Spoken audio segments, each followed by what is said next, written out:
नमस्कार दोस्तों, आप सभी का स्वागत है हमारे चैनल पर। आज हम लेकर आए हैं वैशाख मास की पावन कथा का अध्याय 7।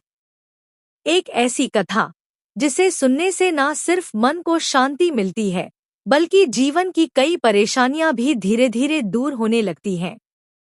कहा जाता है कि जो भी व्यक्ति सच्चे मन से वैशाख मास की कथा सुनता है, उसके जीवन में सुख, शांति और भगवान की कृपा बनी रहती है।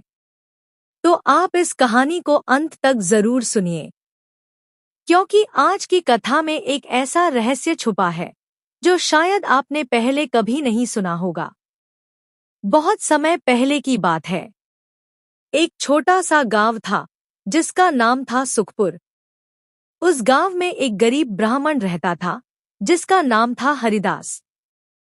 हरिदास बहुत ही सरल और सच्चा इंसान था, लेकिन उसकी जिंदगी में हमेशा परेशानियां ही रहती थी। घर में गरीबी इतनी थी कि कई बार खाना तक नसीब नहीं होता था, लेकिन फिर भी हरिदास भगवान की भक्ति कभी नहीं छोड़ता था।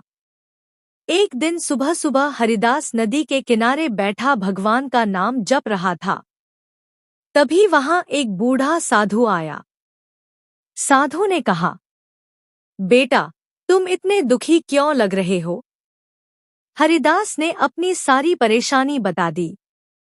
तब साधु मुस्कुराए और बोले, अगर तुम सच्चे मन से वैशाख मास का व्रत और कथा सुनोगे तो तुम्हारी सारी समस्याएं दूर हो जाएंगी।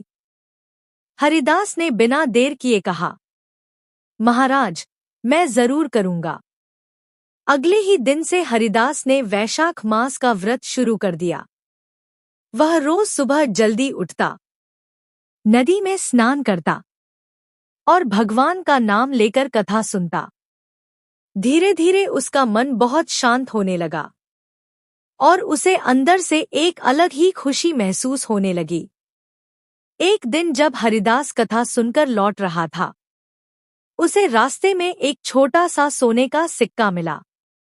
पहले तो उसे विश्वास नहीं हुआ, लेकिन उसने भगवान को धन्यवाद कहा और वह सिक्का घर ले आया। अगले दिन फिर उसे कुछ मिला और ऐसे ही धीरे धीरे उसकी हालत सुधरने लगी। लेकिन कहानी में एक मोड़ आता है। गांव के कुछ लोग हरिदास से जलने लगे। उन्होंने सोचा कि यह अचानक अमीर कैसे हो गया। एक दिन उन्होंने चाल चली और हरिदास पर चोरी का इल्जाम लगा दिया। गांव के लोग भी उस पर शक करने लगे। हरिदास बहुत दुखी हुआ, लेकिन उसने भगवान पर भरोसा नहीं छोड़ा।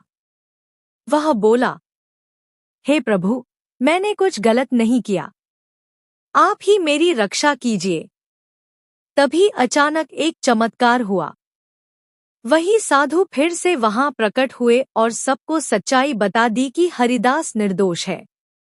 गांव वाले शर्मिंदा हो गए और उन्होंने हरिदास से माफी मांगी। उस दिन के बाद हरिदास की जिंदगी पूरी तरह बदल गई। अब वह सिर्फ अमीर ही नहीं था, बल्कि पूरे गांव में उसका सम्मान भी बहुत बढ़ गया था। और सबसे बड़ी बात, उसका मन हमेशा भगवान की भक्ति में लगा रहता था। तो दोस्तों, इस कथा से हमें यह सीख मिलती है कि अगर हम सच्चे मन से भगवान पर विश्वास रखते हैं और अच्छे कर्म करते हैं, तो चाहे कितनी भी परेशानी क्यों ना आए, भगवान हमेशा हमारी मदद जरूर करते हैं। तो दोस्तों, आपको वैशाख मास कथा अध्याय 7 कैसी लगी? हमें कमेंट करके जरूर बताइए। अगर आपको यह कहानी पसंद आई हो तो वीडियो को लाइक करें, शेयर करें और चैनल को सब्सक्राइब करना बिल्कुल ना भूलें। फिर मिलेंगे अगली कथा के साथ। तब तक के लिए जय श्री कृष्ण।